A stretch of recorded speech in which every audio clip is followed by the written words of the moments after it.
Negócios à Lupa pela AEMinho. Um espaço em antena onde se dá voz aos associados da AEMinho sobre temas de economia e sociedade. Todas as quartas, às 11h40 e 15h30.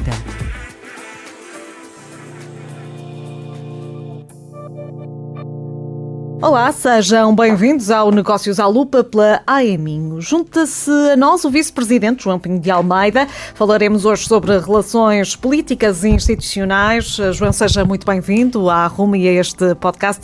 Muito obrigado. Que impacto têm as relações institucionais e governamentais no sucesso empresarial?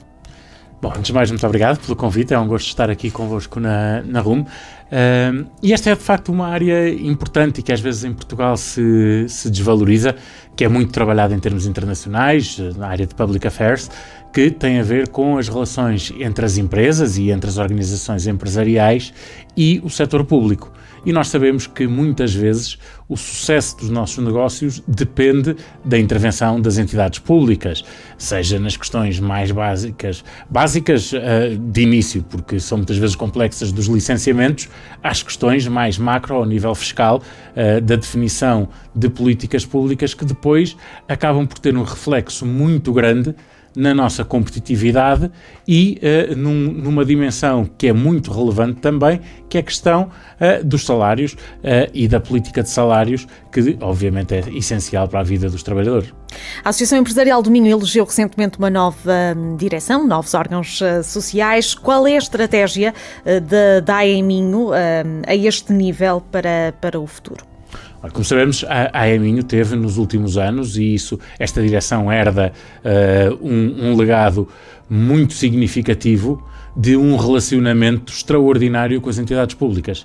E num exemplo que eu acho que diferenciou a AEMinho relativamente àquilo que é a postura tradicional das organizações empresariais, que é estar sempre perto dos decisores políticos, mas numa lógica de envolvimento, ou seja, trazer os decisores políticos para aquilo que é a nossa realidade, aproximar os decisores políticos das empresas, fazer um pouco aqui muitas vezes a ponte entre aquilo que é o responsável político, as suas decisões, as suas reflexões, com aquilo que é o sentimento do empresário que todos os dias tem na sua vida prática a aplicação daquilo que são as decisões que os políticos acabam por tomar, e o tipo de iniciativas que a AEMinho desenvolveu de uma forma muito inovadora nesse sentido, aproximaram claramente os empresários da região e não só, acabaram por ter uma expansão e uma dimensão nacional daquilo que é a realidade política, e deve salientar-se também a abertura que houve desses políticos, muitos deles do governo anterior, que tiveram essa disponibilidade para vir aqui debater inúmeras questões que são relevantíssimas para o nosso dia-a-dia. Portanto, reconhece que há aqui alguma abertura, tanto do governo do Partido Socialista como do governo da Aliança Democrática agora, há aqui alguma abertura para que os empresários de alguma forma tenham influência nas políticas públicas? Sim, e não punha só ao nível nacional, também ao nível regional e local é muito importante, e portanto também de diferentes autarquias, eu diria de todas as autarquias da região, que têm dado excelentes exemplos de abertura a este tipo de diálogo, e que obviamente deram à AEMinho nos últimos anos uma projeção que não é mais do que o valor que os seus empresários têm e a capacidade que estes decisores políticos tiveram de se abrir a eles, e portanto nós estamos no meio a construir pontes. De que forma é que a articulação das entidades públicas e privadas pode ajudar na construção de um país mais próspero, mais funcional?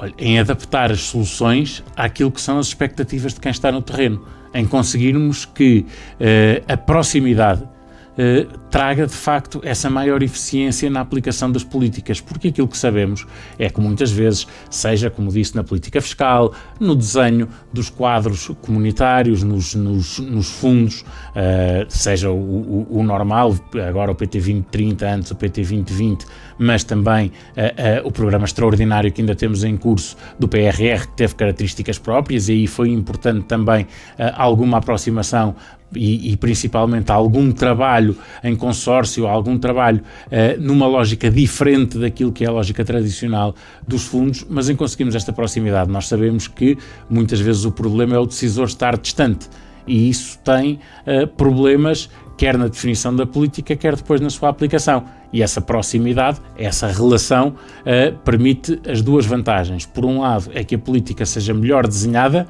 mas, ainda que seja bem desenhada, vai sempre ter os seus problemas na aplicação, que nessa aplicação nós possamos ir trabalhando a adaptação para a cada momento termos as melhores soluções.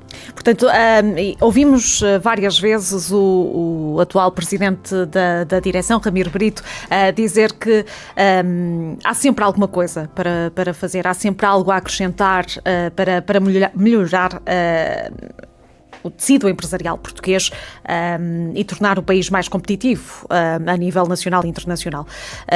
Nesse sentido, qual é o caminho que a AEMinho vai traçar? É a continuar a aproximar-se ao poder político, é continuar a lutar por estas ideias que defende, seja ao nível da redução fiscal, enfim, todas as questões que são defendidas pela Associação Empresarial. É nesta lógica de proximidade?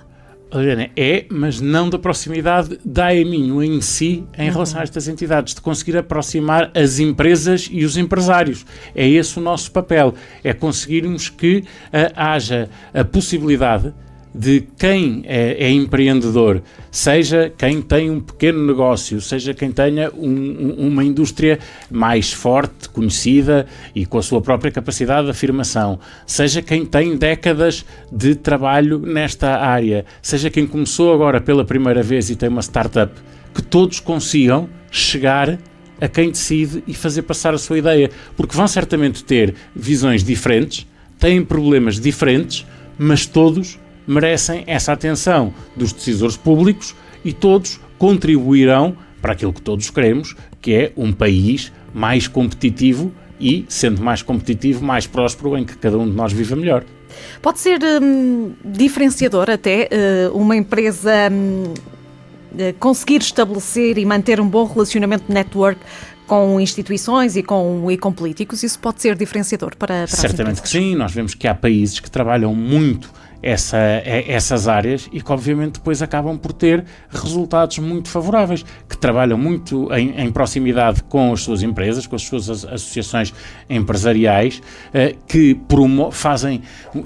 têm estratégias de promoção que são eficientes, mas que têm também estratégias de competitividade, que olham para os outros países e que veem como é que podem tomar medidas que tornem as suas empresas mais competitivas com as empresas desses países. Eu acho que essa visão também é muito importante. Quem decida ter a noção de que cada empresa portuguesa compete hoje em dia num mercado globalizado e que, se nós não tivermos ao nível nacional as melhores regras, se não tivermos os melhores incentivos, nós vamos estar a criar dificuldades que as empresas que competem com as nossas não têm nos seus países. E isso é fundamental, essa comparação e essa capacidade do país estar sempre à procura do caminho por onde se pode afirmar e por onde pode valorizar as suas empresas. Que importância têm estas relações institucionais no aumento da visibilidade das empresas do país e da região a nível externo? Ou seja, que importância tem esta relação institucional na divulgação daquilo que é produzido em Portugal? Olha, eu lembro-me de uma altura em que foi muito importante a introdução de um conceito que era relativamente recente, que era o conceito da diplomacia económica. Isso aconteceu numa altura em que o país vivia enormes dificuldades, em 2011, quando tínhamos a Troika, e que o governo de então apostou nessa lógica de dar à nossa diplomacia, que era uma diplomacia muito tradicional, numa lógica caricatural, até se dizia a diplomacia do croquete, portanto daquilo que são as recepções, os momentos formais e com pouca capacidade de dinamizar a promoção internacional das nossas empresas. E o que se fez na altura, através do Ministério dos Negócios Estrangeiros, do Ministério da Economia e da AICEP, numa estratégia concertada, foi dar uma dimensão económica à nossa diplomacia. e pôr cada embaixador, não só os embaixadores formais, mas cada português que tem um lugar relevante em termos internacionais, a promover aquilo que é o país e a resolver problemas do país. E a termos uma guarda avançada, muitas vezes dos próprios ministros, que nas suas visitas, levando empresários, como sempre levaram, a novidade não era levarem comitivas de empresários, era nós termos políticos e embaixadores que sejam capazes de falar com os seus homólogos dos outros países sobre o problema concreto de cada setor e de cada empresa. E eu vi isso muitas vezes e aprendi com algumas pessoas que tiveram ligadas a esse período. Uma delas, curiosamente, é o atual Ministro da Economia, que era na altura o Presidente da AICEP, o Pedro Reis, e na capacidade que cada um deles tinha de falar do negócio de cada uma das empresas. Isso é muito importante. Num país com a dimensão de Portugal, nós termos representantes que saibam que o setor X ou o setor Y, para não dar exemplos concretos e falar de uns e não falar dos outros, o setor X ou o setor Y tem determinados problemas, tem determinadas vantagens, que em Portugal se está a desenvolver algo que é de ponta a nível internacional e que é importante que todo o mundo saiba disso para que possa vir cá comprar aquilo que nós estamos a desenvolver. A investigação e o desenvolvimento são importantíssimos nisso também. E, portanto, esta lógica institucional permitirá, por exemplo, também envolver esta investigação e este desenvolvimento no sentido de nós dinamizarmos também a nossa indústria e todas as nossas atividades económicas nesse sentido. Portanto, eu acho que a diplomacia económica é provavelmente o melhor exemplo de como é que o envolvimento destas relações institucionais e a ligação entre a dimensão pública e a dimensão privada pode valorizar a nossa economia e as nossas empresas. Ora, isso vai ao encontro da minha última pergunta. Esta articulação institucional também tem sido intensificada entre empresas e universidades. Que importância tem esta ligação ao ensino superior? É um passo essencial para fixarmos o talento em Portugal? Fundamental ao ensino superior e eu acrescento também ao ensino técnico, e aí também tem de haver uma aposta, provavelmente aí estamos ainda mais atrás. Nós conseguimos, com os recursos limitados que temos, em termos de investigação e desenvolvimento em meio universitário e politécnico, desenvolver projetos muito, muito interessantes, mas eu acho que ainda temos uma falha grande ao nível do ensino técnico em conseguirmos formar bons profissionais que tenham uma capacidade técnica diferenciadora que lhes permite depois também, mesmo em termos salariais, terem posições bastante relevantes. E muitas vezes estamos a importar, entre aspas, mão de obra para áreas em que claramente nós deveríamos apostar, porque isso também valorizaria essas atividades. Portanto, eu aí vejo o envolvimento da área da educação. Felizmente temos hoje também um ministro que conhecemos bem e que conhece bem não só a região, mas também o setor e o meio universitário, e portanto eu penso que o Fernando Alexandre pode ser muito importante neste governo também para promover essa ligação entre aquilo que é a necessidade de nós ganharmos competitividade, a vantagem de podermos ter melhores condições de vida em Portugal, com o envolvimento da universidade e da escola em geral, para atingir esses objetivos. Muito bem, deixar só a nota para quem não estiver a par. Fernando Alexandre é professor universitário na Universidade de Minho e por isso realmente conhece muito bem aquela que é a realidade do ensino superior público. João, muito obrigada por se juntar a nós neste episódio. Fica por aqui mais um Negócios à Lupa pela AE Minho. Estou de regresso na próxima semana. Até lá. Negócios à Lupa pela AE Minho. Saiba mais em ae-minho.pt e acompanhe a atualidade através das redes sociais em facebook.com/Associação Empresarial do Minho e no LinkedIn AE Minho.